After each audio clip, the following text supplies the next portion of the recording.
welcome back to my YouTube channel, The Coder's Code. After the amazing response to my last Python video, thank you so much for the support by the way, I thought it was time to level up just a bit. So today we're building a password generator in Python. It's slightly more advanced than the last one, but don't worry, if you're a beginner, you can definitely follow along. I'll break down everything step by step, and by the end of this video, you'll have your own secure password generator ready to go. So let's dive in.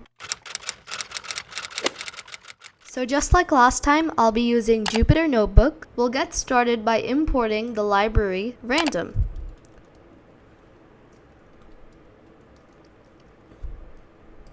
This time, we'll be needing the random library to randomly choose different alphabets, different digits, and different punctuations. We'll also need to import the string library, which is where we're going to get all of the different digits from, different letters from, and different punctuations from, because we can't type down each and every letter in lowercase and then in uppercase and then type in each and every punctuation and then do the same for digits.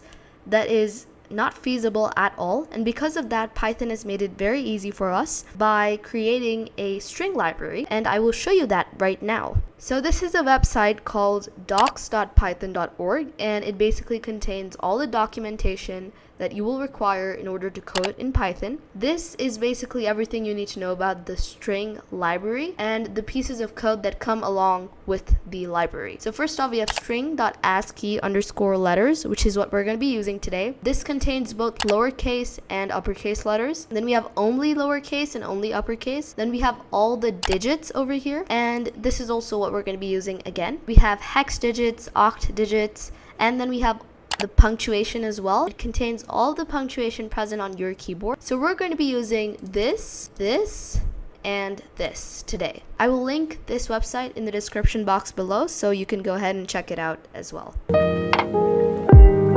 To get started, let's create a function. A function is a block of code that does something, and you can reuse it whenever you want. You define it once using def, which is short for define, give it a name, and then call it when needed. Let me show you an example. Def greet brackets colon print hello. If you run this, nothing will happen because we've only written the function, we haven't called it. In order to call it, we can simply copy this part, remove the indent, paste it, and run it.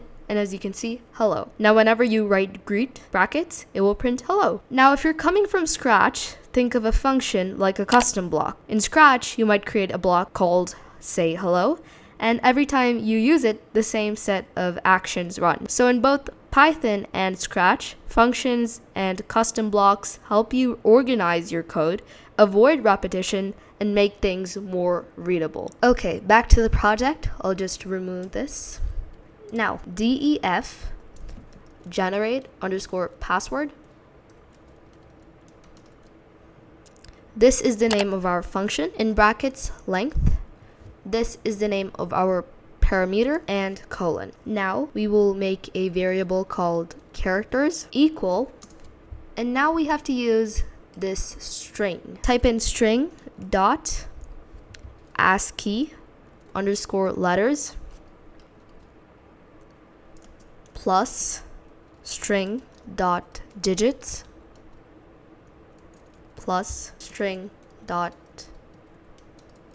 punctuation.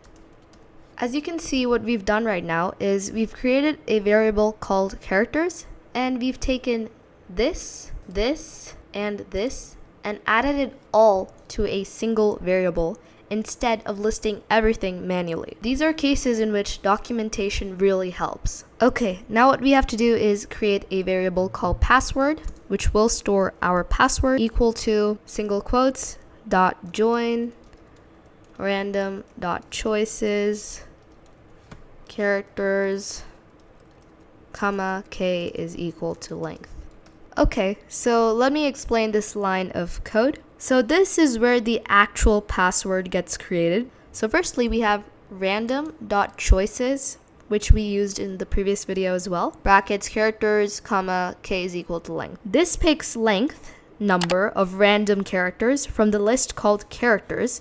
It allows duplicates and returns them as a list. Then we have this single quote dot join, And that basically joins all of those random characters together into a single string with no spaces, just a continuous password. So if characters contains letters, numbers, and symbols, and the length is 10, this line will give you a 10-character random password.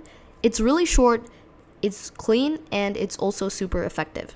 Okay, let's continue, and now we want the method to return password. Now what we want to do is we want to ask the user to enter the desired password length. So user underscore input is the name of our variable, equal to input, enter desired password length. Okay, before we do this, I wanted to show you guys something. So let me just copy this into a new cell and print this list. Let's see what will happen.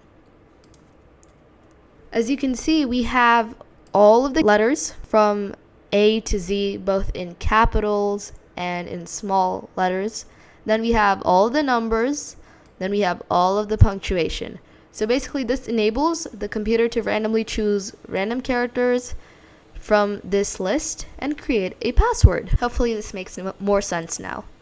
So I'll just remove that.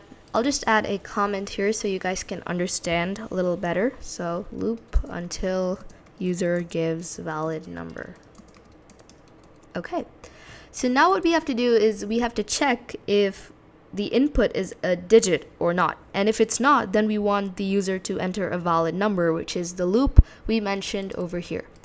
So while not user underscore input is digit colon print, please enter a valid number. User underscore input equal to input,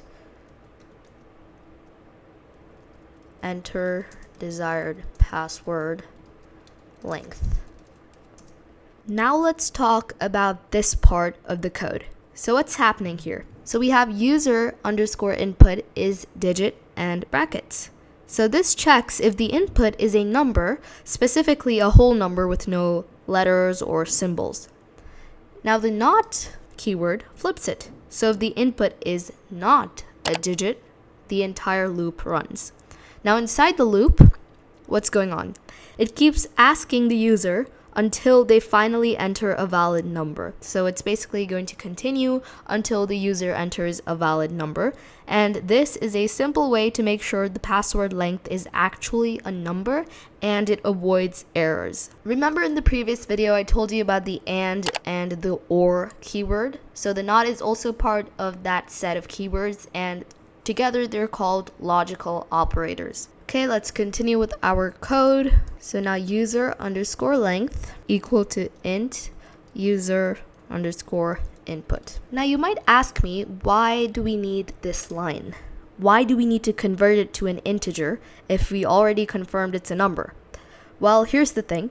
Everything you get from input is a string, even if the user types just a number. So even if a user enters 10, it's actually considered as 10 in double quotes, which, as we know, is a string. It's not a real number you can do math with. To use that number in calculations, loops, or when generating a password of a certain length, you need to convert it to an integer using int in brackets. That way, password underscore length becomes a real number like 10 and not within double quotes. So that's why we have this line, and the syntax is int, and then in brackets, you can type in the variable.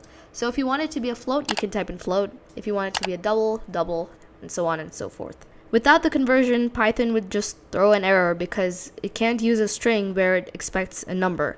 So think of dot is digit as the security check and int as the actual conversion to make the input usable in your code. And finally, guys, the last line of code, we can print the password. So print your generated password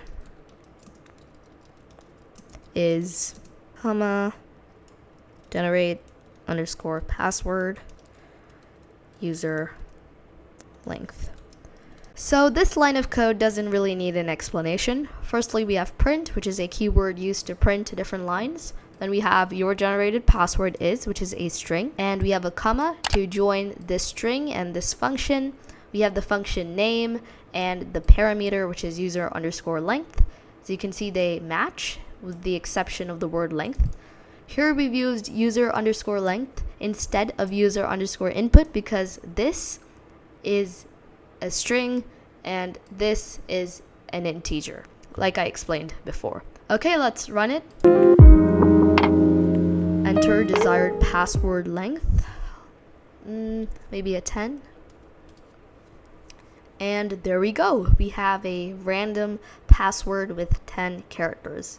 Now you can implement any sort of feature with this actually, because this looks so random and it might be hard to remember. You could probably ask something to the user like, is there any word or any number you'd like to add to the password? And then the remaining part of the password could be generated by the computer. And you can just add different, features like that to this to make it a little more complex. But because this is a beginner-ish advanced video, I didn't want to do that because it would just complicate it even more further. So that's it with this video. I hope you guys enjoyed it, and comment down below if you have any questions. I'll be happy to solve them, any suggestions for future videos, etc. Now I haven't completely disconnected from Scratch. Perhaps the next video could be a Scratch video. We never know.